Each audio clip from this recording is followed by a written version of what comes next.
वो साध्वी प्रज्ञा सिंह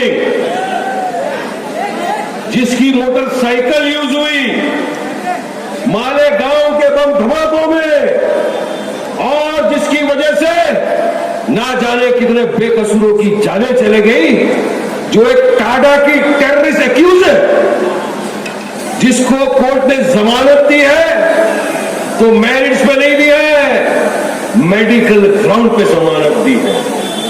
बीमारी का बहाना बताया कोर्ट को, इलाज करने के बहाने से बाहर आई है और बाहर आने के बाद ये आतंकवादी साध्वी प्रज्ञा को ये नरेंद्र मोदी टिकट देता है कि जा चुनाव लड़। शर्मनाक।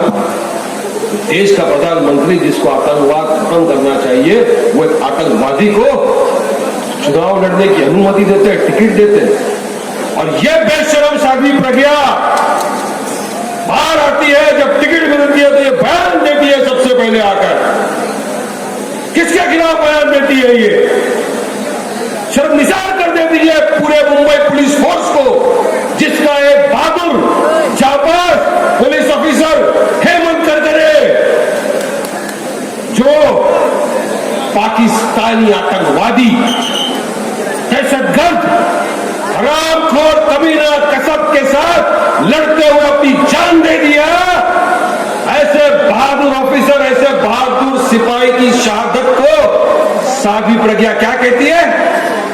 मैंने इसको बद्दुआ दी थी, मैंने कर्ज किया था इसको, इसकी वजह से ये मर गए। अरे बेशर्मी की हद करो तुम, बंद करो ये बकवासबाजी करना, ये आतंकवादी की भाषा बोलना बंद करो साध्वी प्रज्ञा। वो हमारा बहादुर जाबाज सिपाही था, तो शहीद हो गया आतंकवादी की गोली के सामने, और उसका तुमने अपमान किया। मैं मुतालबा करता हूं उच्च न्यायालय से कि साध्वी प्रज्ञा जो मेडिकल ग्राउंड पे बाहर आई है और इस किस्म के सांप्रदायिक तनाव फैलाने की बातें कर रही है, उसकी जमानत खारिज करी जाए और उसको उठा के वापिस जेल में डाला जाए। उसकी जगह इस खुली हवा में नहीं है, उसकी जगह जेल की सलाखों के पीछे है। अब बात यही नहीं रुकती, इसकी हिम्मत देखो। ये मोदी ने सब पैदा करके रख दिया, ये योगी, ये साध्वी, आओ भड़काओ, भाषण दो, कम्युनल भावनाओं को भड़काओ। अब उसने क्या बयान दिया कि मैं साध्वी प्रज्ञा बाबरी मस्जिद पे चढ़ी गुम्बद पे, मैंने तोड़ा गुम्बद को, यह बयान दिया इस नालायक औरत साध्वी प्रज्ञा ने। याद रखो मेरे मुझसे, अरे तुमने क्या हिम्मत है कि हमारी मस्जिद को हाथ लगा सको? वो हाथ नहीं उठे, मगर बयानबाजी। तो मैं पूछना चाहता हूं, इलेक्शन कमिश्नर क्या कर रहा है? क्या बीजेपी सरकार इसीलिए सत्ता में आई कि ऐसे आतंकवादी, ऐसे देशद्रोहियों को अब टिकट देकर पार्लियामेंट में भेजना चाहती है? सोचो आप, अगर इस किस्म की मानसिकता के लोग पार्लियामेंट में चले गए तो क्या हो? क्या बयानबाजी करेंगे वहां पर? क्या ये हमारे भले की बात करेंगे या हमको बर्बाद करने के अंदर फैसले बनाएंगे जाकर? हमारी मस्जिदों को तोड़ने की बात करेंगे अंदर जाकर, या हमारे शहीदों का अपमान करेंगे अंदर जाकर? साध्वी प्रज्ञा को आकर पूरी पुलिस फोर्स के सामने, सारे शहीदों के सामने माफी मांगनी चाहिए हाथ जोड़कर। हेमंत करकरे के परिवार के पास जाकर माफी मांगनी चाहिए। ये मेरा मुतालबा है देश की जनता का। जब तक ये माफी नहीं मांगती, इसको इलेक्शन में खड़े रहने की अनुमति भी नहीं दी जाए। इलेक्शन कमिश्नर को नोट लेना चाहिए कि ये साध्वी आई है सिर्फ सांप्रदायिक तनाव फैलाने के लिए, हमारे देश की सेक्युलरिज्म को नष्ट करने के लिए और हमारे देश में आतंक फैलाने के लिए।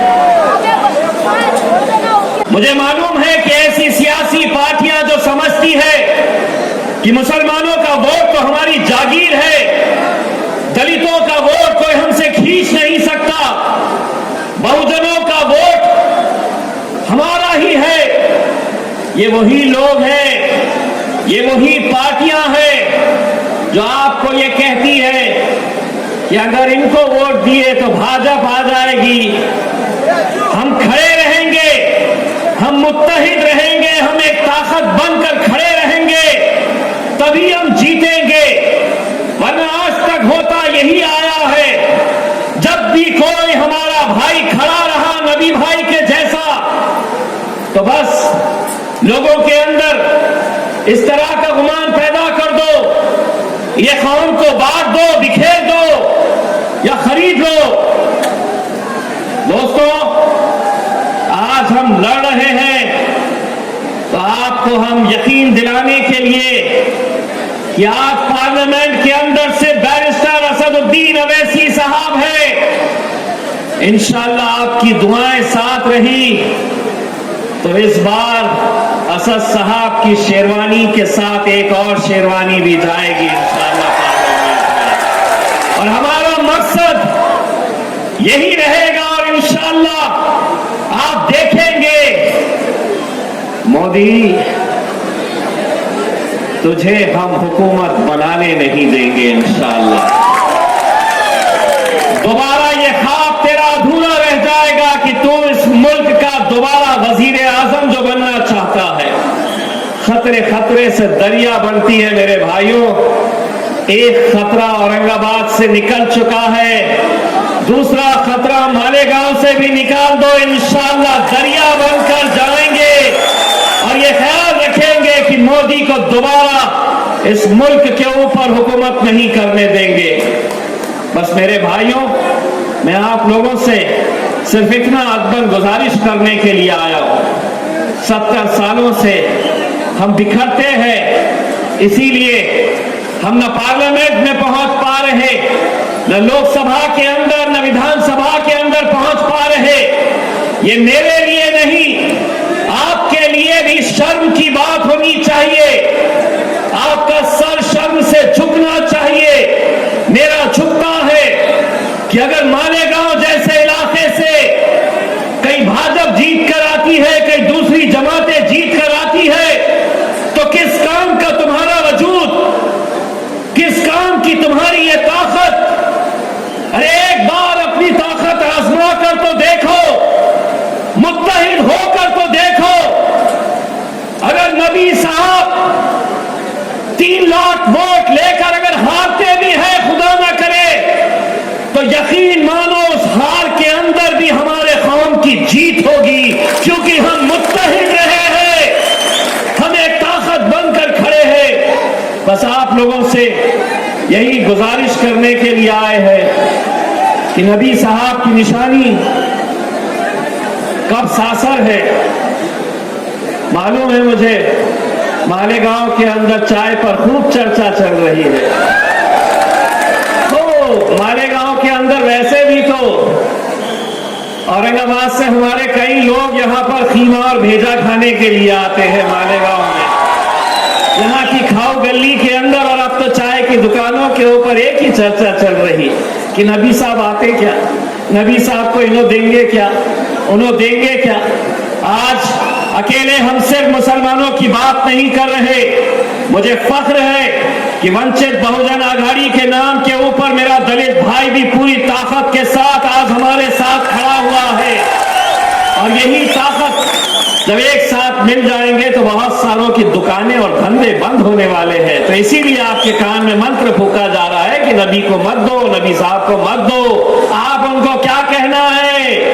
70 साल तक मैंने तुझे दिया, तेरे बाप को दिया, तेरे दादा को दिया, अब नबी मेरा भाई है और मैं सिर्फ मेरे भाई को ये वोट देने वाला